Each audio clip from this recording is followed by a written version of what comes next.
I've been racing my entire high school career.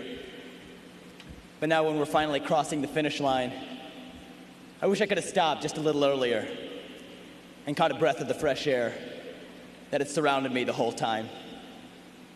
Teachers, staff, classmates, counselors, and friends, I'd like to welcome you to the 2003 St. X graduation ceremony. And most of all, to the fellow class of 2003, we are finally here. Yeah, I guess we finally are here. But the last question facing us tonight is what this really means. In one sense, I feel that at long last, after struggle and after success, that tonight we have arrived. Yet in quite another sense, I'm only reminded of a quote we recently read in our English class, that it is better to travel than it is to arrive, leaving me altogether confused as to how I'm supposed to feel right now. The word commencement comes from the French word commencer, which means to begin, and yet now we use that same word commencement to describe a ceremony marking the end to our four-year high school experience. And I know the idea is a little trite for graduation ceremonies, but then again, it's only trite because it's true. So tonight, which is it really? The climactic ending to it all, or simply the launch pad from which we now embark? The only answer lies in looking at our experience. And as I look back at our high school experience, from the latest Sunday nights spent preparing for a week's worth of workload ahead, to the lunchroom conversations spent debating the editorials in that day's issue of the Blueprint, to the after-school hours spent sweating it out on the football field, or on the soccer field, or on the tennis courts, or simply standing by to cheer another one of those teams on, to the late-night hours spent by the members of TX in the theater, prepping just those last few lines for the big performance in front of the full house on the night to follow, to the 8 o'clock Saturday mornings of the mock trial team spent practicing cross-examination after cross-examination just to perfect it one more time, to the mission trips taken this past summer from anywhere from over the Rhine, Cincinnati, to the rural areas of Peru, just to make that little difference in the world in which we live. Yes, as I look back at that high school experience, I would undoubtedly forsake our arrival tonight for just another chance to travel that path once again.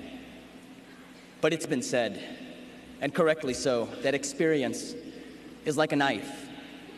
Its effect only determined by whether we hold it by the blade or by the handle. And we would all do ourselves a grave injustice if we were only to look at these shining moments. For just as real as these experiences over the past 4 years have been our experiences of grieving and of mourning, as individuals and as a community, for the loss of Steve McDevitt's mother last year, and of Trevor Kramer's father this year, and of Mr. Muller's father this year, and of other loved ones along the way as well. Our experience of standing 2 years ago in disbelief as we watched the televisions in the library on the morning of September 11th, 2001. We've had these experiences, and the knife of experience stabbed us at these moments as much as it did sharpen us at all the others. And yet, whether it was these brutal stabs or that precise sharpening that have both taken place over the past 2 years, those experiences have already played crucial roles in shaping the people we have been and have become in high school, in our senior year, tonight, and in the rest of our lives to come. When I was trying to think of the moments that struck me most over the past 4 years, I was reminded of an encounter I had earlier in this year when I was volunteering at the Bethesda Hospital, when a man approached me in the hallway from behind, clutched me on the shoulder, and I turned around to face him, and he extended his hand out to me, and he said, "Class of 1985. A little shocked and at a loss for words at the time, I merely extended my hand out to him as well, paused for a second, and I said, "Class of 2003. That was it, and the two of us went our separate ways. But as I turned around and walked away that day, and as I now turn around and look back at the time that's passed since then, I realized that when that man said class of 1985, he meant a lot more than just the date on which he graduated.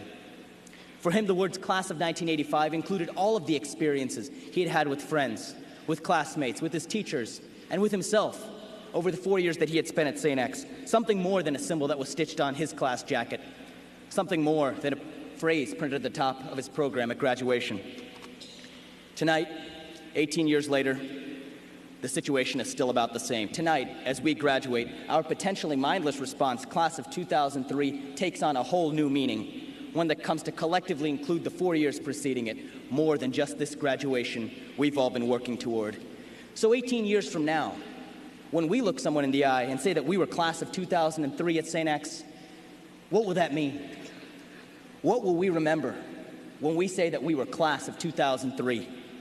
We might remember that we were yet another class to have the greatest number of national merit finalists in the state of Ohio.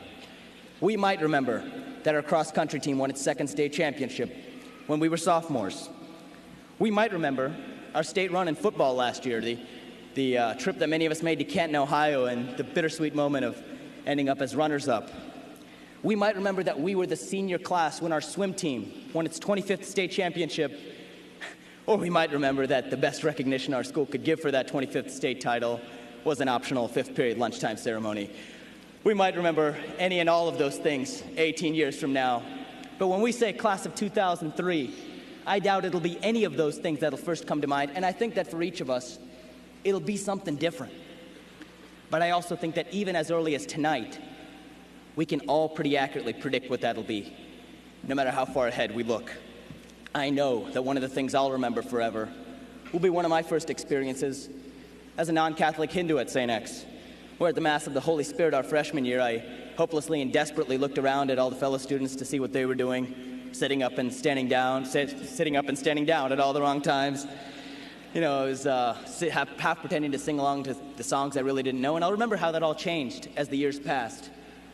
But if I'm to remember that experience 18 years from now, then I'll also be sure to remember my experience in my sophomore religion class, when I was exposed for the first time not only to the ideas of a Catholic school, but to the ideas of my peers, and eventually, of myself.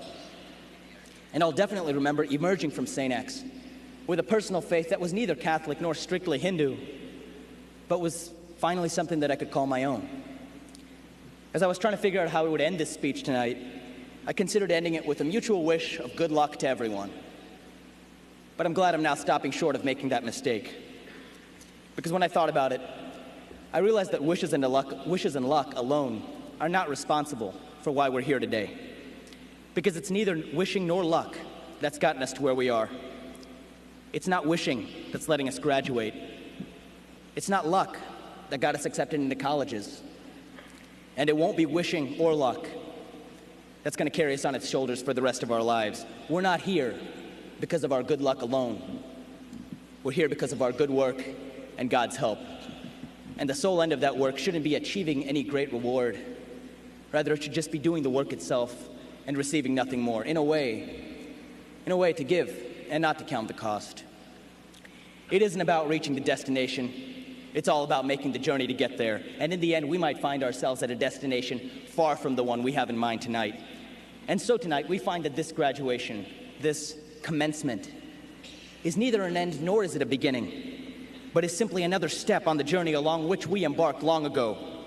Indeed, it is better to travel than it is to arrive. But if we look back at the travels over the past 4 years, we will realize that tonight is not the destination of those travels, but is instead only another stop on that journey. So tonight, let that journey begin. Actually, excuse me. It's already begun. Thank you all, and may God bless.